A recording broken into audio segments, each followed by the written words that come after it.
Thank you for everybody that spoke before me. I've really enjoyed this, as I have enjoyed every Care Talks event that I've been to, and I look forward to all the other speakers as well. And thank you, John, for introducing me. My name is Andrea Wright. I'm a person in recovery. And I will just put a disclaimer out there. I'm a bit nervous, so you can kind of, help me get through that. I was always told to kind of put out there how you're feeling, so that's how I'm feeling. I'm here. I was asked to come here to talk about recovery pathways or pathways to recovery, or what led me to recovery. And of course, I could go into my using and all of that, but I'm not going to, because it's not where I am today.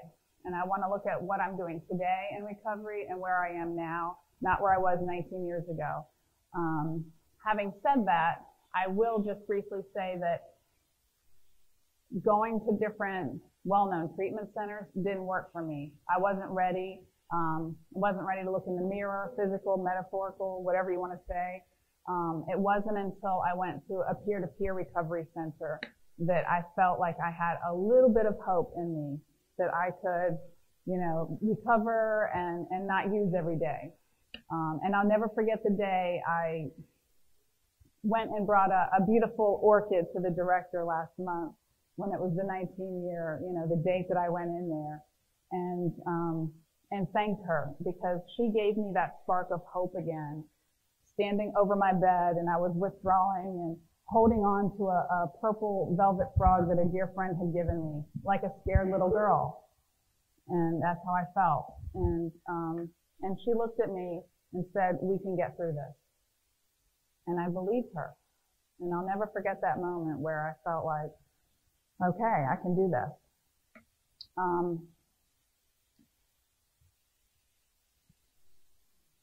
My initial pathway into recovery was through 12 steps. It was going to Narcotics Anonymous meetings, Alcoholics Anonymous, whatever I needed. It was a 12-step based recovery for me.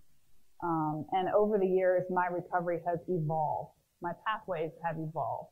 Like a river, there's different tributaries. I don't stay on the same river. I don't want to. That's not it's not in my DNA to do that. So I want to continue to evolve as a person. And that's what I've done over time. I wanted to talk a little bit about stigma tonight. This isn't about stigma, it's about recovery pathways, but I think that it's relevant to stigma as well.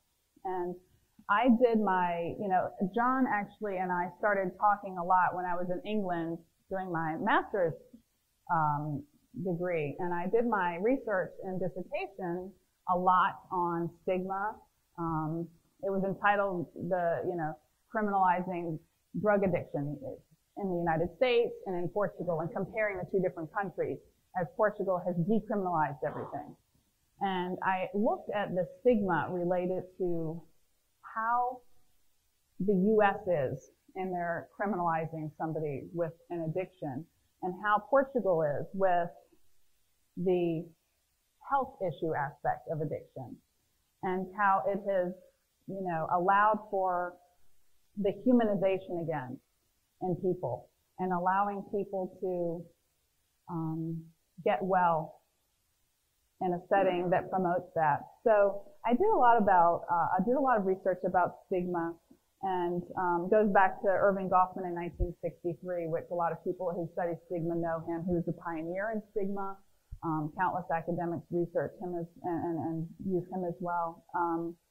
But it's the attitude that someone is not quite human. And those false perceptions can lead one to believe that someone is not only less than human, but not a whole person. You're not a whole person. And that obviously has great psychological repercussions for everyone. And in 1999, the Surgeon General's report says this about mental health.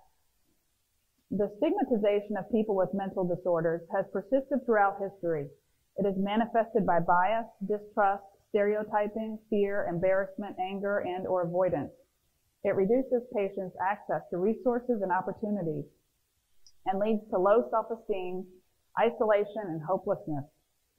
In its most overt and egregious form, stigma results in outright discrimination and abuse. More tragically, it deprives people of their dignity and interferes with their full participation in society. And of course, you hear that it was in the context of mental health, but I think that kind of cuts through everything.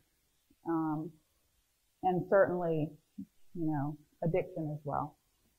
And I wanted to ask you, just for a moment, have you ever heard, for those in recovery or not, have you ever heard someone say something that they did while they were in recovery? Maybe they went back out and used. Maybe you heard them say something they did and you never did that experience. Have you ever, for a brief moment, just felt, oh, I would never do that? Has anybody ever thought that? Can you just raise your hand? Right. Everybody probably in this room has done that because it's judgmental and it produces a little bit of that stigma, doesn't it? You look at that person a little bit less. And I'm pointing that out because I want to challenge the stigma issue a bit further. We hear a lot about stigma and us versus them. And Carol, you briefly touched on it. I really like that. But I want to challenge us as a recovery community to reduce the stigma amongst ourselves, because I see it day in and day out. And it's really sad to me that we have enough we're up against in this world battling what we do every day, not to have our peers that are there to help us bring us back down and keep us small. It's sad for me. I don't like it. I feel like we need to uplift each other no matter what, not shame each other for being on a different pathway, and seeing anybody as wrong. There is no wrong. We just need to shift our perception around and try and learn from something. And, I think that at the end of the day, we all just want to fit in. We wanted to fit in, and we felt like we fit in. I felt like I fit in if I was using something. So I want to fit into recovery. And we need to be inclusive of everybody in recovery.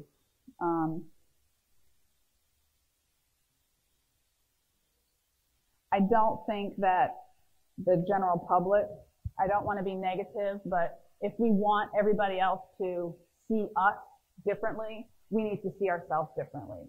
We're in recovery tribe together. We need to band together and stick together, and we can't expect anybody else to meet us where we are until we meet it amongst ourselves. And as someone said earlier, there's about 23 million people in recovery, many more still suffering. So that's a lot of people that we can come together, appreciate the differences. We're a collective tribe, and we need to band together on our journey the best way that we can. Don't underestimate the power and the energy of who you are and who you are around and how it affects you. So I would encourage you all to leave here and just think how you could help someone feel loved. How can you reach out and help someone and help them to reduce that stigma and feel included and show the love that really this whole recovery is about, what humanity is, increase that humanization and go for it. That's kind of it. That's what I wanted to say. I'm really passionate about that.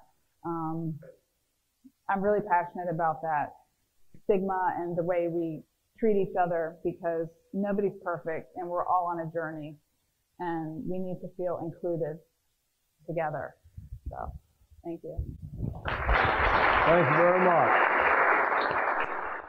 McShin Foundation is Virginia's leading peer-to-peer recovery organization.